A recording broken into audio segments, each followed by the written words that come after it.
नमस्कार। Sports scan के आज के संस्करण में आप सबका बहुत बहुत स्वागत। खेल जगत की तमाम खबरों का लेखा जोखा लेकर मैं हूं नवीन सक्सेना आज के इस अंक में, और इन खबरों पर आज चर्चा करने के लिए मेरे साथ स्टूडियो में मौजूद हैं खेल विशेषज्ञ संजीव कुमार। संजीव, स्वागत है आपका। नमस्कार।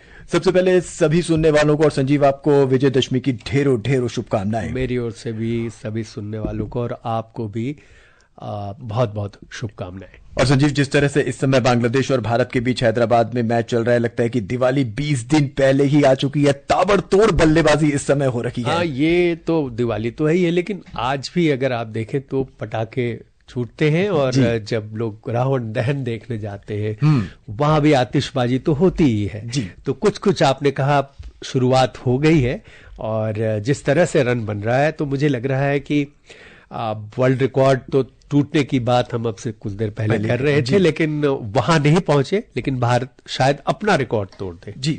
इन तमाम खबरों पर हम चर्चा करेंगे, लेकिन उससे पहले नजर डाल लेते हैं अब तक की खास खबरों पर। एशियाई टेबल टेनिस मुखर्जी और सुतीर्थ मुखर्जी की जोड़ी ने महिला डबल्स के सेमीफाइनल में पहुंचकर भारत के लिए पदक पक्का किया। महिला T20 विश्व कप में कल भारत अपने अंतिम मुकाबले में ऑस्ट्रेलिया के साथ खेलेगा। आज न्यूजीलैंड ने श्रीलंका को 8 विकेट से पराजित किया। भारत और बांग्लादेश के बीच तीसरा और अंतिम T20 क्रिकेट मैच हैदराबाद में जारी, और शंघाई मास्टर टेनिस टूर्नामेंट के फाइनल में इटली के यानिक सिनर का मुकाबला सर्बिया के नोवाक जोकोविच से कल होगा।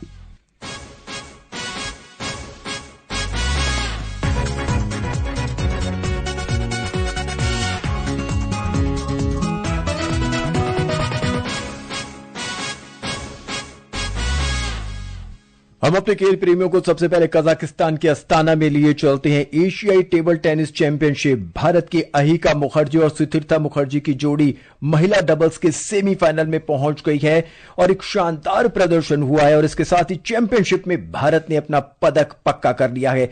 चर्चा करेंगे इस पर, लेकिन सबसे पहले सुनते हैं सरफिरोजी की ये रिपोर्ट कि वो क्या कह रही है। अयहिका और सुतीर्था की भारतीय महिला जोड़ी ने एशियाई टेबल टेनिस चैंपियनशिप में शानदार प्रदर्शन करते हुए और इतिहास रचते हुए महिला डबल्स के सेमीफाइनल में जगह बना ली है। अब इस भारतीय जोड़ी को इस प्रदर्शन को बरकरार रखते हुए फाइनल में जगह बनानी है। सेमीफाइनल में कल अहिका मुखर्जी और सुतीर्था मुखर्जी की इस जोड़ी का सामना जापान की मिवा हरिमोटो और मियू किहारा की जोड़ी से होगा। पिछले साल एशियाई खेलों में चीन की विश्व चैंपियन टीम को हराकर कांस्य पदक जीतने वाली इस जोड़ी ने दक्षिण कोरिया की किम नायोंग और ली यूनही की जोड़ी को 10-12, 11-7, 11-9 और 11-8 से हराकर सेमीफाइनल में जगह बनाई और पदक पक्का किया। इस बीच मानु शाह और मानव ठक्कर पुरुष सिंगल्स के प्री क्वार्टर फाइनल में पहुंच गए। प्री क्वार्टर फाइनल में मानु शाह का सामना चीनी ताइपे के लिन युनजू से और ठक्कर का सामना हांगकांग के चान बाल्डविन से होगा। प्रतियोगिता में आज ही हरमीत देसाई और मनिका बत्रा अपने अपने मैच खेलेंगे। सरफिरोजी, स्पोर्ट्स स्कैन।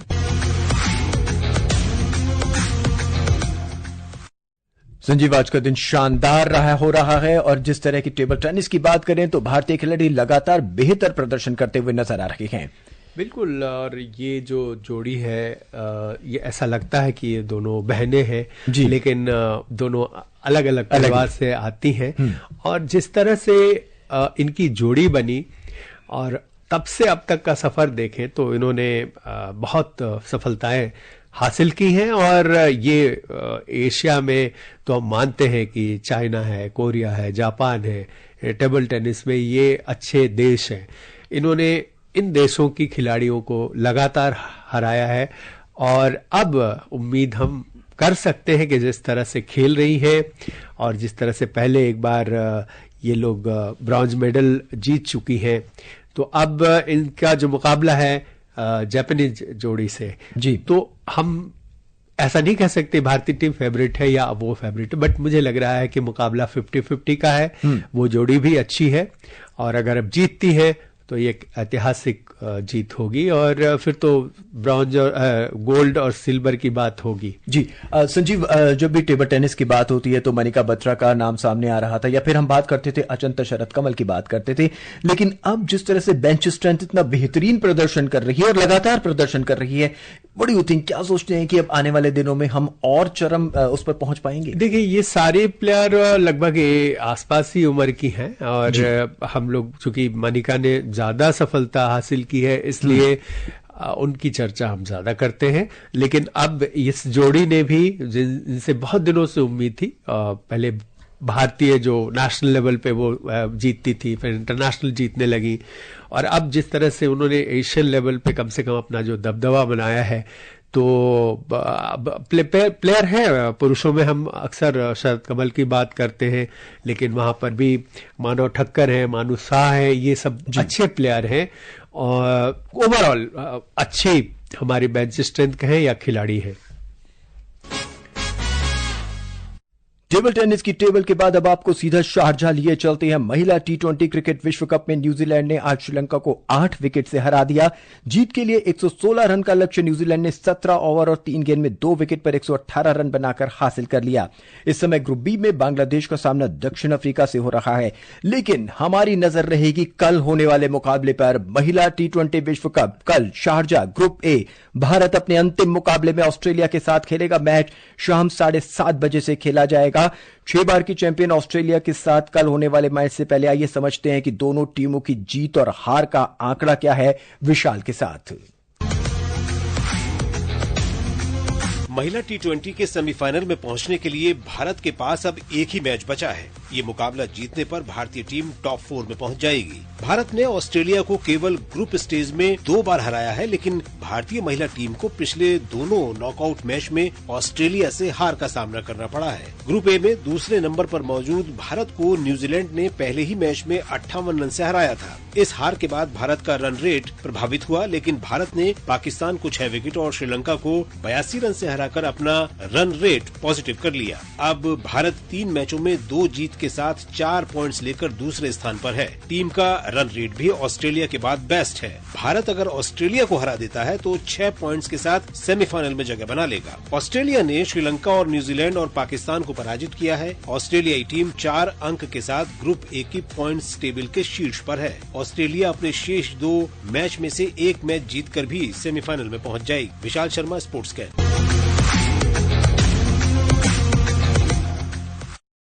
संजीव, हाँ, आंकड़े जो हैं भारतीय टीम के फेवर में नहीं हैं। सारा दारोमदार है कल भारतीय टीम को जीत हासिल ही करनी है, बाय हुक और क्रुक।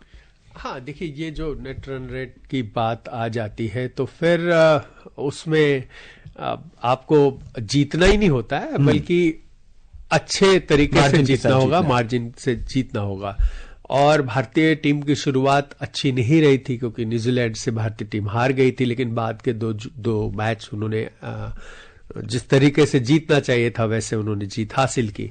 ऑस्ट्रेलिया की टीम को हराना आसान नहीं है, लेकिन भारत ने पहले हराया है और उलटफेर होता रहा है, अपसेट करती रही है भारतीय टीम, और दबदबा बहुत दिखाया ऑस्ट्रेलिया ने। अगर आप नेट रन रेट देखें, तीनों मैच जीते उन्होंने, वो पहले पोजीशन पे हैं और 2.78 उनका नेट रन रेट है।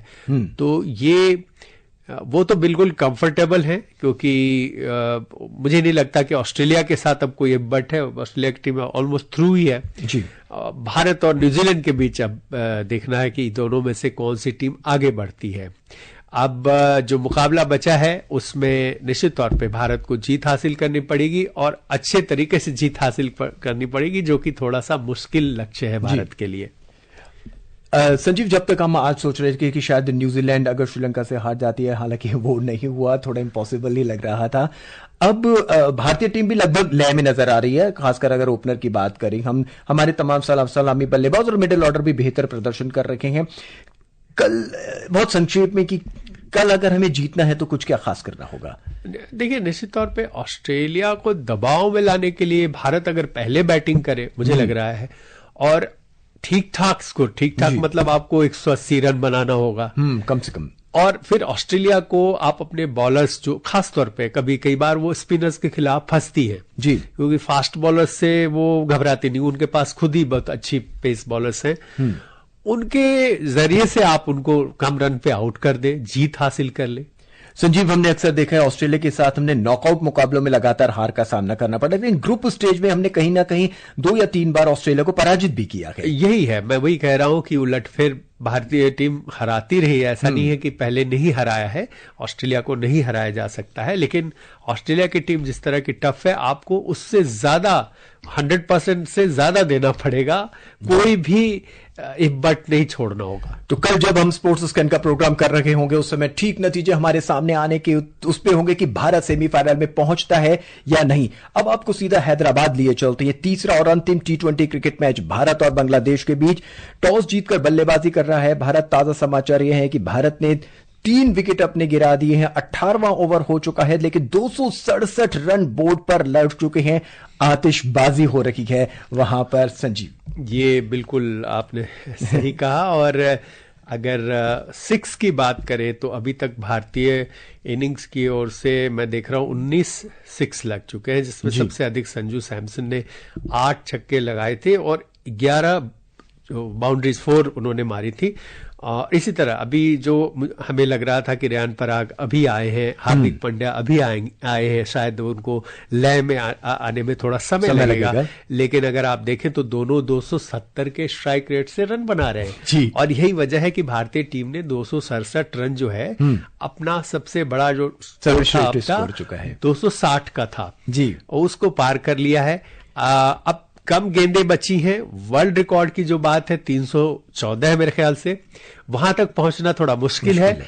लेकिन अगले जो कुछ अगली 18 ओवर हो चुके हैं, 2 ओवर में अगर 20 रन कुछ बना लेते हैं, 30 रन बना लेते हैं तो निश्चित तौर पे 300 के आसपास पहुंच जाएंगे। और अब बात दृष्टिहीन क्रिकेट की। भारतीय दृष्टिहीन क्रिकेट संघ CABI ने 22 नवंबर से पाकिस्तान में होने वाले चौथे T20 विश्व कप के लिए क्रिकेट फॉर द ब्लाइंड के लिए 26 भारतीय खिलाड़ियों की घोषणा कर दी है। सुनते हैं प्राची को।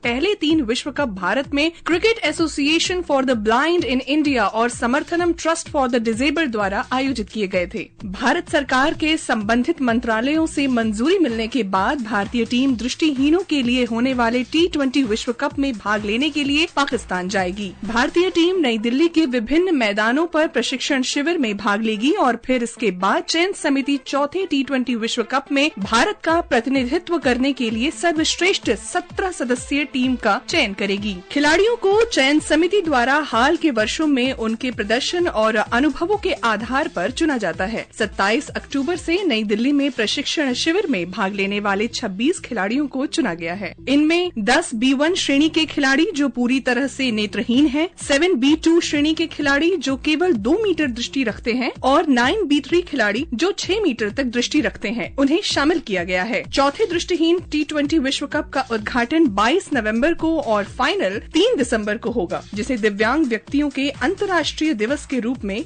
मनाया जाता है। प्राची प्रिया, स्पोर्ट्स कैंप।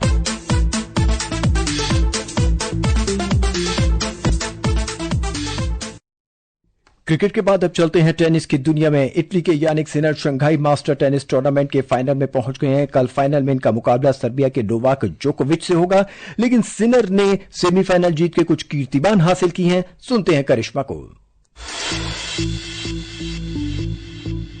सिनर पुरुष सिंगल्स में विश्व रैंकिंग में पहला स्थान हासिल करने वाले इटली के पहले पुरुष खिलाड़ी बन गए हैं। सिनर ने इस वर्ष ऑस्ट्रेलियन ओपन और US ओपन सहित 6 ATP टूर खिताब जीते हैं और वह कल शंघाई मास्टर्स फाइनल में 2024 की अपनी 7वीं ट्रॉफी जीतने की कोशिश करेंगे। सिनर ओपन एरा में एक ही सीजन में पहले 2 ग्रैंड स्लैम खिताब जीतने वाले तीसरे व्यक्ति बन गए हैं। वह 1977 में गुइलेर्मो विलास के बाद ये उपलब्धि हासिल करने वाले पहले व्यक्ति हैं। सिनर ने इस वर्ष अपने पहले 16 मैच जीते। US ओपन खिताब जीतकर सिनर जोकोविच, रोजर फेडरर तथा मैट्स विलेंडर सहित उन 4 खिलाड़ियों में से एक बन गए हैं जिन्होंने एक ही सत्र में हार्ड कोर्ट पर ऑस्ट्रेलियन ओपन तथा US ओपन में जीत हासिल की है। सिनर 17 सप्ताह तक विश्व में नंबर 1 पर बने हुए हैं। करिश्मा, स्पोर्ट्स कैन। चलते चलते हम अपने सुनने वालों को बता दें कि भारत की शीर्ष वरीयता प्राप्त खिलाड़ी श्रीवल्ली रश्मिका भामीदिपति ने आज मैसूर में ITF मैसूर ओपन के सेमीफाइनल में भारत की ही खिलाड़ी को हटाकर फाइनल में जगह बना ली है। संजीव, हमसे बात करने के लिए आपका बहुत बहुत धन्यवाद। नमस्कार।